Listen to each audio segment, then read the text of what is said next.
Hi friends, welcome to my channel. మొత్తానికైతే ఈ రోజుతోటి final అయిపోయింది. ఇక ఫైనల్లో మనం ఎవరు గెలుస్తారా అని ఎదురు చూస్తున్నది కాస్త కెనడాకి వెళ్ళిపోయింది. కెనడా వర్సెస్ తెలుగు అని చెప్పేసి మధ్యలో ఫైటింగ్ ఇవన్నీ చూస్తున్నట్లయితే నిఖిల్ మాత్రం గెలిచేశాడు. నిఖిల్ గెలిచడం అంటే నిజంగా కూడా చాలా హ్యాపీగా అనిపించేసింది. ఎందుకంటే ఫస్ట్ నుంచి ఉన్న వాళ్ళు గెలవాలి అని అనుకున్నాను. నేను ఎట్లయినా కానీ ఓజీ క్లాన్కు మాత్రం కొంచెం సపోర్ట్గా అనిపించేసింది. గౌతమ్కు ఒకవేళ విన్ అయినా కానీ బాగానే ఉండే, కానీ బట్ ఓజీ క్లాన్ వాళ్ళు ఏంటంటే ఫస్ట్ నుంచి వాళ్ళు ఉన్నారు. మధ్యలో వచ్చిన వీళ్ళు వైల్డ్ కార్డుకు రావటం అనేది కొద్దిగా ఏదో డిసప్పాయింట్మెంట్ అనిపించింది. కాకపోతే రన్నర్ మాత్రం వచ్చింది. మనం అనుకున్న ప్రేరణ థర్డ్ పొజిషన్లో ఉంటుంది అనుకుంటే ఫోర్త్ పొజిషన్లోకి వెళ్ళిపోయింది. సో మనం ఏంటంటే మనం ఇక్కడ ఎక్స్పెక్ట్ చేస్తుంటాము, ఎందుకంటే ప్రేరణకు ఎందుకంటే ఆ క్యాపబిలిటీ ఉంది, థర్డ్ పొజిషన్కి వచ్చే క్యాపబిలిటీ ఉంది. చిన్న ఓట్ ఒక 0.009% ఓట్ అంటే ఇంచుమించు నబిల్కును వాళ్ళకు ఓటింగ్ పర్సెంటేజ్ పెద్దగా తేడా లేదు, పాయింట్లలోనే ఉంది.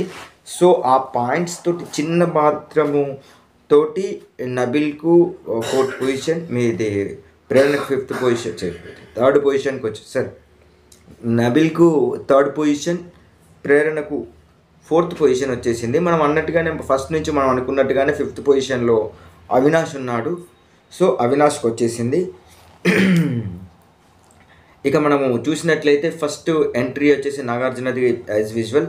తర్వాత ఒక్కొక్కరి లైఫ్ చూసినట్లయితే చాలా వరకు చేంజెస్ అయినాయి అని అర్థమైపోయింది. ఎందుకంటే ఇందులో ముఖ్యంగా వచ్చేసి టేస్టీ తేజకు గేమ్ చేంజర్ అని పెట్టడం మాత్రం ఏదైతే కొంచెం కామెడీ అనిపించేసింది. కాకపోతే మన సోనియాకు పెళ్లి కుదిరింది, సంతోషం. కనీసం పెళ్ళి అయినాకంటే కొద్దిగా ఏంటంటే తను మొండితనం మానుకుంటే బాగుండేదేమో, ఎవరు చెప్పినా నేను వినను, నేను మోనార్క్ని అంటే అది బాగా ఉండదేమో అనిపించేసింది. ఇక నెక్స్ట్ వచ్చేసి మనకు పృథ్వీని అది కూడా కొద్దిగా యాటిట్యూడ్ తగ్గినట్టు అనిపించేసింది. ఆఫ్టర్ 6 యష్మి మాత్రం ఫుల్ ఎంజాయ్ చేస్తున్నట్టుగా. తర్వాత ఇప్పటిదాకా రోహిణి ఇంటిని బయట చూసి హాయ్ నేను మీ ఫ్యాన్ అని చెప్పేవారు, ఇప్పుడు ఇంటి లోపలికి వచ్చి ఫ్యాన్ అని చెప్తున్నారు అని చెప్తే చాలా వరకు ఓకే.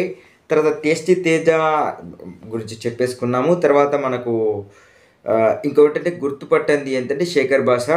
బట్ పిచ్చి పిచ్చి కామెడీ చేసినా కానీ అది ఎందులో కొద్దిగా కామెడీని మాత్రం ఎత్తుకోవచ్చు, అంటే స్పాంటియస్గా అక్కడిదే వచ్చేస్తే అయితే బాగానే అనిపించేసింది. ఇక గంగవ్వ విషయంలోకి వచ్చేస్తుంటే తనకు సినిమాలో ఫుల్ బిజీ అయిపోయినట్టున్నది. లాస్ట్ గేమ్ చేంజర్లో కూడా తన సినిమాలో మన రామ్ చరణ్ తెగ తిట్టేసిందట. సో అది కూడా చాలా హ్యాపీగా అనిపించేసింది. మన ప్లస్ అందరం చూస్తున్న మణికంఠ పాపం ఎట్లా ఉంటుందో ఏమో, అంటే వాళ్ళ ఫ్యామిలీతో కలిసేసాడు. అంటే బిగ్ బాస్ వచ్చడం వల్ల ఆయన పూర్తి లైఫ్ చేంజ్ అయింది అని అనుకోవచ్చు. ఈ విధంగా పాత హౌస్ మేట్స్ గురించి మనం మాట్లాడుకున్నట్లయితే సీతకు ఏంటంటే తన వీడియోస్ ద్వారా కొద్దిగా నెగిటివిటీ ఉండేది. ఎందుకంటే బోల్డ్ స్టోరీస్ అంటే యూట్యూబ్లో కొంచెం బోల్డ్ కంటెంట్ చేసేది. సో ఇప్పుడు రీల్కు రియాలిటీకి తేడా ఉంటుంది అని చెప్పేసి తెలుసుకోవడం, అంటే జనాలు కూడా తెలుసుకోవడం, నాకు కూడా నిజంగా కూడా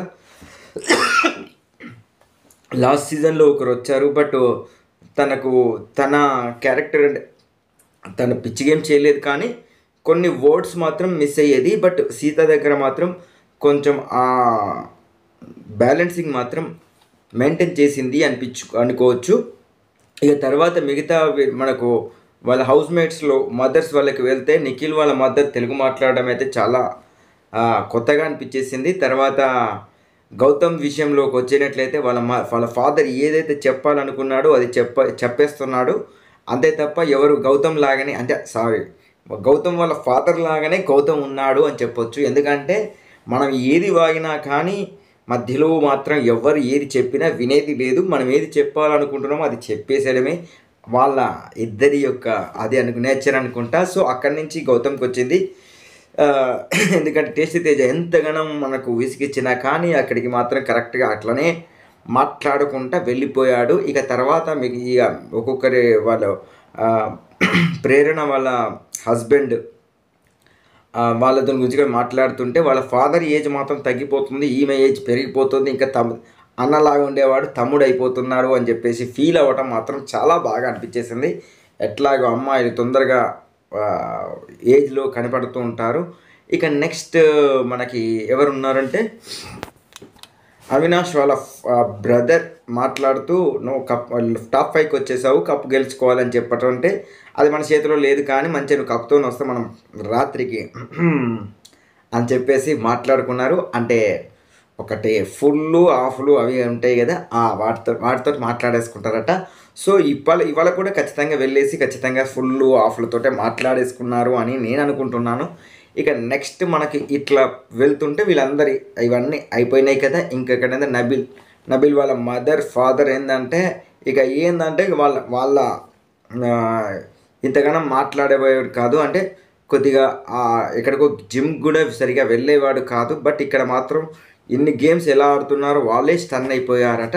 ఇది ఇక్కడి వరకు ఏంటంటే వాళ్ళ పేరెంట్స్ది, వాళ్ళ హౌస్ మేట్స్, వాళ్ళ అదే టాప్ 5 వాళ్ళ ఫ్యామిలీ మాట్లాడుకున్నది. వాళ్ళు అంటే టాప్ 5 వాళ్ళతో కూడా మనకు ఇంటరాక్ట్ అయినప్పుడు వాళ్ళకి స్పెషల్ సాంగ్స్ ఉండటం మనకు కామనే. బట్ ఆ సాంగ్స్ నేను కొంచెం స్కిప్ చేసేసాను, దాన్ని ఏమనుకోకుండా. ఇక ఇవన్నీ అయిపోయినాక టేస్టీ తేజకి ఎట్లా ఉంది లైఫ్లో, ఎవరు వస్తున్నారు అని చెప్తే ఇంటి ఎదురుగా ఎవరైనా వచ్చారంటే ఫ్యామిలీస్ వచ్చారని చెప్పాడు.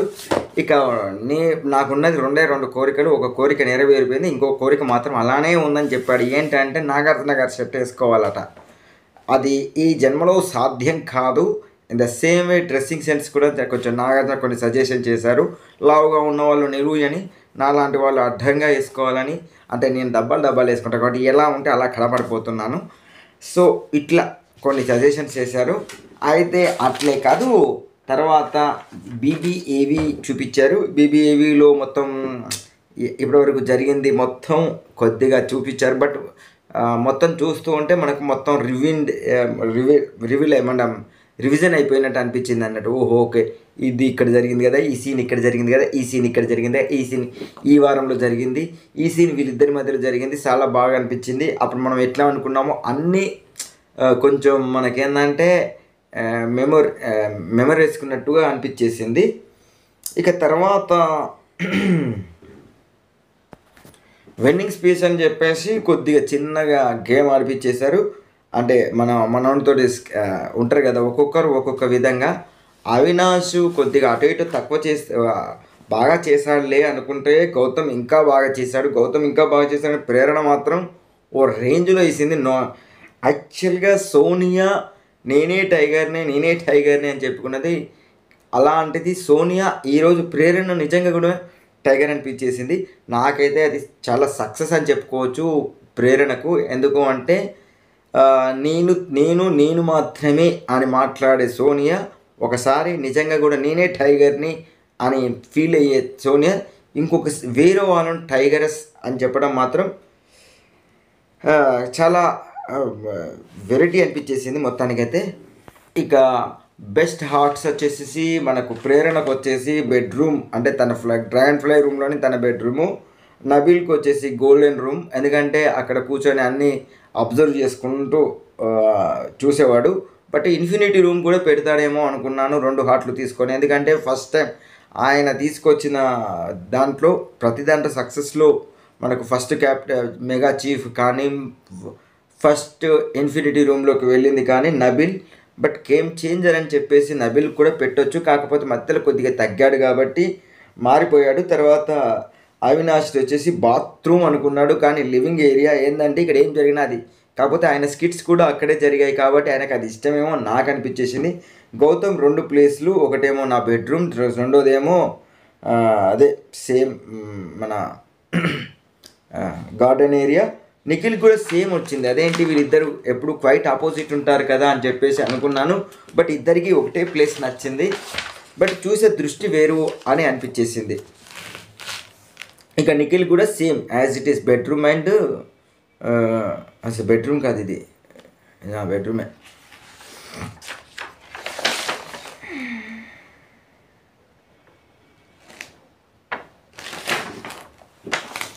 నెక్స్ట్ ఏంటంటే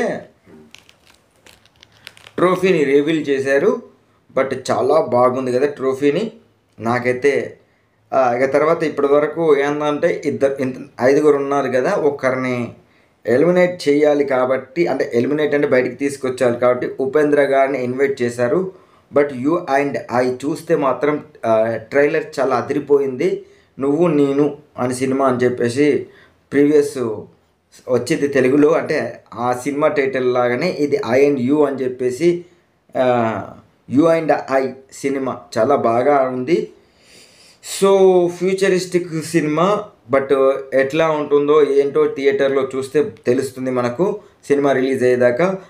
లేకపోతే ఓటీటీలోనైతే మనం ఖచ్చితంగా చూస్తూ ఉంటాం కాబట్టి. ఇక తర్వాత ఇక లోపలికి వెళ్ళాక నేను తీసుకురాలేను అని చెప్తే మీరేం తీసుకురాని అవసరం లేదు. లోపలికి వెళ్ళినాక ఒక యాక్షన్ జరుగుతుంది, యాక్షన్ తర్వాత ఆటోమేటిక్గా బయటకు వెళ్తుంది అని చెప్పేసి లోపలికి ఒక చిన్నపాటి ఆర్మీ లాగా, ఆర్మీ కాదు, కొంతమంది సెక్యూరిటీ వాళ్ళలాగా ఫైట్ ఏము అన్నప్పుడే ఖచ్చితంగా అవినాష్ ఆల్రెడీ ఓకే నేనే వెళ్ళిపోతున్నా అని చెప్పేసి ఫిక్స్ అయిపోయాడు. ఎందుకంటే నెంబర్ 2లో ఎవరు పెట్టట్లేదు కాబట్టి. సో మొత్తానికైతే ఆ విధంగా అయిపోయింది. తర్వాత ఏంటంటే ఇక ఫస్ట్ ఫైనలిస్టు ఫస్ట్గా బయటకు వచ్చాడు అని కొద్దిగా కామెడీ కూడా చేసేసారు. అక్కడ అయిపోయిన తర్వాత ఇక నాకు ఆల్రెడీ తెలిసిపోయింది, నేను ఆల్రెడీ ఫిక్స్ అయిపోయాను. ఎప్పుడైతే 2కు వీళ్ళు ఏం ఫర్ అని చెప్పేసి మాట్లాడుతున్నప్పుడు, అంటే చిన్నపాటి ఏం ఇటు చేయండి ఏం అటు చేయండి అని చెప్పేసి అలా తిప్పుతున్నాడు కానీ కరెక్ట్గా చేయలేదు. కాకపోతే నేనే ఫిక్స్ అయిపోయాను అందరికీ అని చెప్పేసుకున్నాడు. ఇక తర్వాత అంత పర్ఫార్మెన్స్లో కూడా లేడీస్ ఉన్నారట, హెల్మెట్స్ ఉన్నాయి, డ్రెస్సులు ఉన్నాయి. అసలు ఎవరు లేడీయో ఎవరు జెన్నో తెలియదు. బట్ అందులో కూడా ఇద్దరు లేడీస్ బాగున్నారే అని చెప్తున్నాడు. అబ్బో ఎంత రసిక మహారాజు అర్థమైపోయింది. తర్వాత ఒక చిన్న ఎంటర్టైన్మెంట్ ప్రోగ్రామ్, ఆ తర్వాత చిన్నగా మెల్లగా ప్రేరణ దగ్గరికి వచ్చేసేది ఉంటే నెక్స్ట్ ప్రేరణ ఎలిమినేట్ అయిపోయింది కదా. ప్రేరణ ఎలిమినేట్ చేసి అంటే ఫస్ట్ ఏంటంటే వాళ్ళు వచ్చేసారు. తర్వాత చిన్నగా ఎంటర్టైన్మెంట్ ప్రోగ్రామ్స్ తర్వాత ఇప్పటిదాకా మనకు టాప్ 4 ఉన్నారు కదా, ఇప్పుడు 3 చేసేద్దామని చెప్పేసి లోపలికి ప్రజ్ఞా జశ్వంత్ను చేశారు. తర్వాత మధ్యలో ఒక చిన్న డ్యాన్స్ ప్రోగ్రామ్, ఆ ప్రోగ్రామ్ అయిపోయినాక స్మోక్ బాంబులు వేసేసారు. ఎవరికైతే రెడ్ వస్తుందంటే ఖచ్చితంగా రెడ్ కలర్ వేసుకున్నాను కాబట్టి నాకే వస్తుందని తన ముందే గెస్ చేసింది. ఇక తర్వాత నెక్స్ట్ ఎలిమినేషన్ వచ్చినట్లయితే విజయ్ సేతుపతి అండ్ మరియా ఇద్దరు కలిసేసి నబిల్ని తీసుకొచ్చేసారు. అంటే ఆ మధ్యలో తర్వాత కూడా చిన్న ప్రోగ్రామ్స్, కామెడీ, అదే సాంగ్స్ ఇవి జరిగిపోయినాయి. సో అవన్నీ మనకు అవసరం లేదు, అంటే అవసరం లేదంటే మంచిగానే బాగానే ఉంది, కొంచెం ఎంటర్టైన్మెంట్గా ఉంది కాబట్టి. ఆ తర్వాత విజయ్ సేతుపతి అని మాయా వచ్చేసింది, వాళ్ళ సినిమా గురించి ప్రమోషన్ ఇస్తూ ఇక లోపలికి వెళ్ళినాక టాప్ 2ను కాస్త టాప్ 3 చేయాలని దాంతో ప్లస్ ఈ పొజిషన్లకు రాలేదు తమిళ్ బిగ్ బాస్కు. ఇప్పటిదాకా మనం కమల్ హాసన్ మాత్రమే హోస్ట్ అనుకున్నాం, ఇక నుంచి విజయ్ సేతుపతి అట. బట్ మనకు అది విషయం తెలియదు, బట్ ఇప్పుడు తెలిసింది కాబట్టి. ఇక తర్వాత ఏంటంటే లోపలికి వెళ్ళిన తర్వాత ఇక ఈ మనకు చిన్నగా డ్రామా అయితే స్టార్ట్ అయిపోయింది. దీనికంటే ముందు ఏంటంటే మనకు సిల్వర్ బాక్స్ను చూపించేశారు. సిల్వర్ బాక్స్లో ఏంటంటే ఎంత ఉన్నదో అమౌంట్ కూడా మనకు చెప్పలేదు. సో ఈసారి మొత్తం ఇంత ఉంది అని టెంప్ట్ చేసేవారు. పోయినసారి అలా టెంప్ట్ చేయడం వల్ల, ఇదివరకు ఒకసారి టెంప్ట్ చేయడం వల్లనే టాప్ విన్నర్గా అయ్యే పర్సను రన్నర్గా నిలబడిచిండ్రు. సో దాన్ని దృష్టిలో పెట్టుకొని ఎంత అమౌంట్ అనేది చెప్పలేదేమో అని అనిపించేసింది. తర్వాత టాప్ 3లోకి ఏంటంటే వాళ్ళ లోపలికి యాక్టివిటీ రూమ్లోకి పంపించేసి బాక్సులలో పెట్టేశారు. అందులోకి వెళ్ళి స్మోక్స్ ఇచ్చేసి ఎవరిదైతే గ్రీన్ కలర్ వస్తుందో రెడ్ కలర్ వచ్చిన వాళ్ళు ఎలిమినేట్, మనకు తెలిసినట్టే విషయమే కదా. సో అక్కడ నబిల్ ఎలిమినేట్ అని చెప్పేశారు. ఎలిమినేట్ అంటే తనతో పాటు ఇక వాళ్ళు బయటికి తీసుకొచ్చేసారు. బయటికి తీసుకొచ్చిన తర్వాత ఇక గోల్డెన్ బాక్స్తో లోపలికి వెళ్ళిపోయారు నాగార్జున టాప్ 2లకు. ఇక టాప్ 2 వాళ్ళకు కేసులో చూపించేసి ఎంత అమౌంట్ అనేది ఇక పక్కకు పెట్టేసేస్తే దాన్ని కూడా ఎక్కువ అవినాష్ అడిగాడు ఎంత అమౌంట్ ఉంది సిల్వర్ దాంట్లో, అదే అడిగితే లోపలికి వెళ్ళినాక చెప్తా అన్నాడు, కానీ ఆ విషయం కూడా చెప్పలేదు. మొత్తానికైతే వాళ్ళు కూడా రిజెక్ట్ చేసేసారు ఆ అమౌంట్ను. మనం చూసినట్లయితే నబిల్ వాళ్ళ మదర్ అండ్ ఫాదర్ కూడా అప్పుడు ఫస్ట్ రిజెక్ట్ చేశారు, మిగతా వీళ్ళు కూడా రిజెక్ట్ చేసేసారు. రిజెక్ట్ చేసిన తర్వాత వీళ్ళని తీసుకొచ్చి డోర్ కాడ నిలబెట్టారంట. బయటికి తీసుకొచ్చారు. బయటికి తీసుకొచ్చేటప్పుడు తొందరపాటులో తీసుకొచ్చారేమో అనిపించేసింది, అంత ఫాస్ట్గా తీసుకొచ్చేసారు. ప్రతిసారి ఏంటంటే నిమ్మలంగా నడుస్తుంటే వెనక నుంచి ఫైర్ అవుతుంటే అది చూస్తుంటే కన్నుల దృష్టికి బాగా ఉండేది. బట్ ఈసారి చాలా ఫాస్ట్గా బయటికి తీసుకొచ్చేసారు అనిపించేసింది.